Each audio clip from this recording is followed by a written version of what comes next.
আজকে দেখলাম বাংলাদেশে তিনি তার গাড়ির বহর থামাইয়া ট্রাফিক তার গাড়ির বহর থামাইয়া সাধারণ পাবলিকদের কাছে সালাম মোসাবার জন্য তিনি বুক বাড়িয়ে দিয়েছেন। আলহামদুলিল্লাহ বলেন। এমন একজন শাসক আমরা বাংলাদেশের কাছে দোয়া করছিলাম যে আল্লাহ যেই আসুক, জামাত ইসলাম আসুক আর বিএনপি আসুক, আল্লাহ এমন একটা শাসক আমাদের কাছে দিও যেই শাসকটা আমরা উমরকে দেখিনি, আবু বকরকে দেখিনি, কিন্তু তাদের চরিত্রের মতো যেন রাষ্ট্রটা পরিচালনা করতে পারে। একটু আমিন বলে। আজকে আমাদের বাংলাদেশের যিনি প্রধানমন্ত্রী, তিনি তো একেবারে হঠাৎ করে প্রধানমন্ত্রী হন নাই।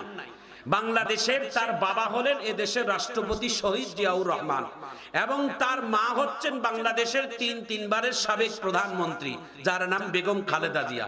তেনার জন্মের পর থেকেই তিনি এরকম ভাবে রাজ দরবার দেখে দেখে আসছেন। মনে মনে ভাবছিলাম ছেলেটি হয়তো বাংলাদেশের প্রধানমন্ত্রী হওয়ার পর অহংকারী হবে, হয়তো তিনি হয়তো অনেক কিছু পাওয়ারফুল হয়ে যাবে, কিন্তু আল্লাহ তাআলা সেটা উল্টা দেখাইছেন। আজকে দেখলাম বাংলাদেশে তিনি তার গাড়ির বহর থামাইয়া ট্রাফিক তার গাড়ির বহর থামাইয়া সাধারণ পাবলিকদের কাছে সালাম মোসাবার জন্য তিনি বুক বাড়িয়ে দিয়েছেন। আলহামদুলিল্লাহ বলেন। এমন একজন শাসক আমরা বাংলাদেশের কাছে দোয়া করছিলাম যে আল্লাহ যেই আসুক, জামাত ইসলাম আসুক আর বিএনপি আসুক, আল্লাহ এমন একটা শাসক আমাদের কাছে দিও যেই শাসকটা আমরা উমরকে দেখিনি, আবু বকরকে দেখিনি, কিন্তু তাদের চরিত্রের মতো যেন রাষ্ট্রটা পরিচালনা করতে পারে। একটু আমিন বলে। ভাইয়েরা আমার, বন্ধুরা আমার, দীর্ঘদিন পর আল্লাহ তাআলা আমাদের বাংলাদেশে একটা পুরুষ প্রধানমন্ত্রী যার নাম তারেক রহমান, আল্লাহ তেনাকে আমাদের দেশের একজন প্রধানমন্ত্রী বানিয়েছেন। আল্লাহ তিনি যতদিন এই দায়িত্বের চেয়ারে থাকবেন, আল্লাহ তাকে হযরত উমরের মতো শাসন করার তৌফিক দান করিয়েন এবং সকল দেশের ষড়যন্ত্র থেকে তাকে হেফাজত করিয়েন। এই দোয়াটাই আমরা করব। আমিন বলে। কিছুদিন আগে দিনাজপুরে আসছিলেন মাটি খননের জন্য, একটি খাল খনন কেন্দ্র করে আসছিলেন। ইফতার মাহফিল ছিলেন দিনাজপুর গোরে শহীদ বড় ময়দানে। কেমনে করে ভাঙ্গা মানুষটার দোয়া খায়ের ছিরুল পড়ে গেল। মানে আমি দোয়া করব। একটা দেশের প্রধানমন্ত্রীকে পাশে নিয়ে দোয়া করা, এটা একটা ভালো কথা। তো আলহামদুলিল্লাহ, আমি একটুকু বলবো যে দোয়া করার জন্য আমি মঞ্চে দাঁড়িয়েছিলাম, কোন কারণে একবার চেয়ার থেকে আমি উঠে দাঁড়াইছিলাম। এই দৃশ্যটাও তার চোখে গেছে, মানে প্রধানমন্ত্রীর চোখে গেছে যে হুজুর কেন চেয়ার ছাড়া দাঁড়িয়ে আছে। এই কথাটাও তিনি বলছে সঙ্গে সঙ্গে হুজুরের জন্য চেয়ারের ব্যবস্থা করে দেন। সঙ্গে দিল থেকে আমার দোয়া বাহির হয়ে গেছে। আল্লাহ, যে দেশের প্রধানমন্ত্রী একজন আলেম দাঁড়িয়ে থাকার দৃশ্যটাও তার চোখের কাছে পড়লো, তাহলে বোঝা যায় আল্লাহ তাকে দিয়ে আমার দেশের কোনো ভালো কিছু কল্যাণ সামনে আছে।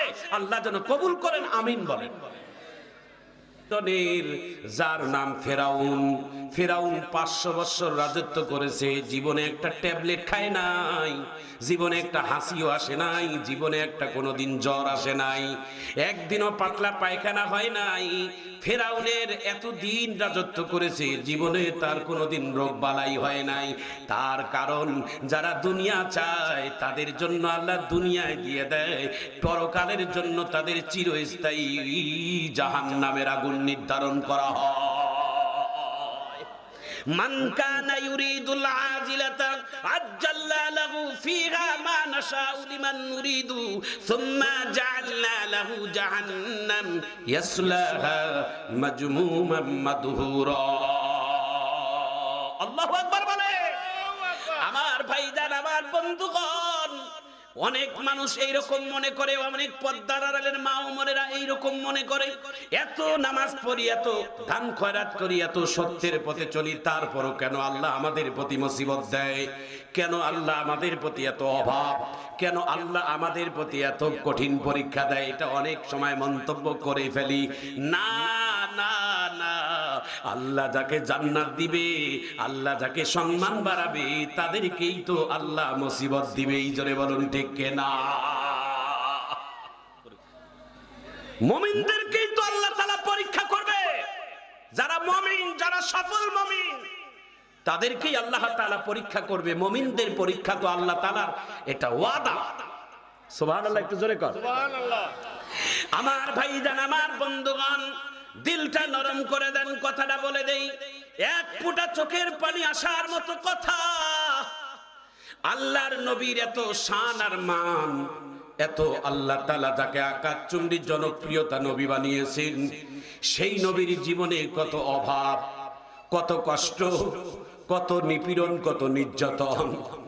আমার নবীর জীবনের কষ্টর হাহাকার সহ্য করার মতো নয়।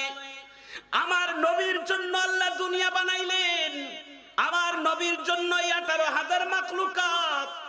সেই নবীর জীবনের হাহাকার কষ্ট। নবীর ঘরের মধ্যে খাবার নাই, নবীর ঘরের মধ্যে চুলায় আগুন জ্বলে না, নবীর ক্ষুধায় পেটের জ্বর হয়ে গেছে, পেটের চামড়া পিঠের মধ্যে লেগে গেছে। আল্লাহর পয়গম্বর ইসলামের জরুরত কাজে সারার পরে বাড়ির মধ্যে ফিরবেন।